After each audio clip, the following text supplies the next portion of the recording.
Let's take a look at Savasana, corpse pose. This is a wonderful pose to rejuvenate the body cells. It's deeply relaxing as it's going to help us integrate all the effects of the preceding poses, and it will aid in our physical and mental healing.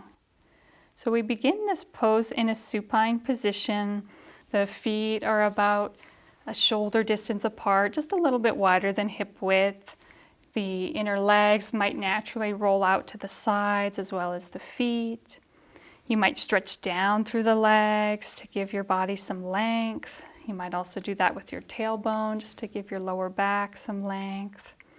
Your arms are about a 45-degree angle away from the torso, just so there's some space in between the armpits.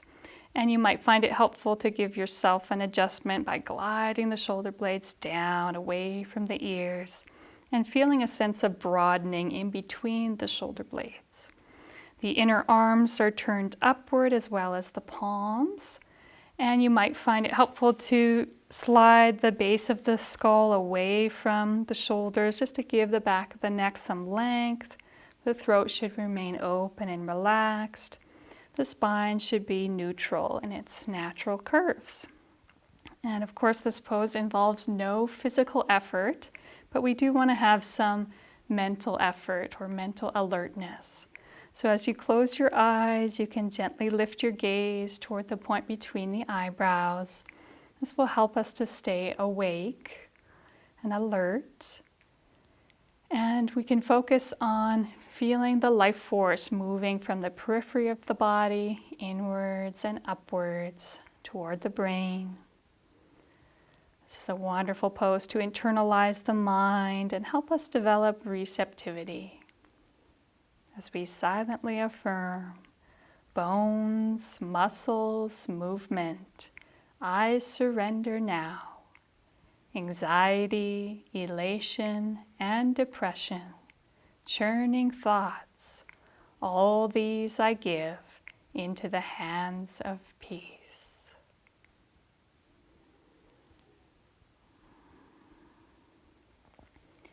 We'd like to show you some variations for this pose as well.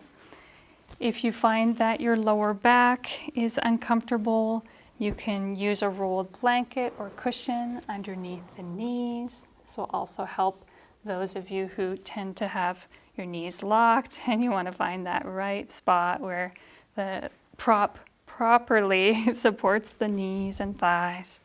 If you find that your neck feels compressed, you can also use a blanket, rolling up a little bit of it to support the inward curve of the cervical spine. And if you find that in this pose your head drops back sharply, maybe it's due to the bulk of your shoulders or the chin just lifts up, taking your neck out of proper alignment, you could actually benefit from having a folded blanket or cushion under the back of the head, and that should bring your spine back to a neutral position if that's needed for your body. So that was a review of Savasana, corpse pose.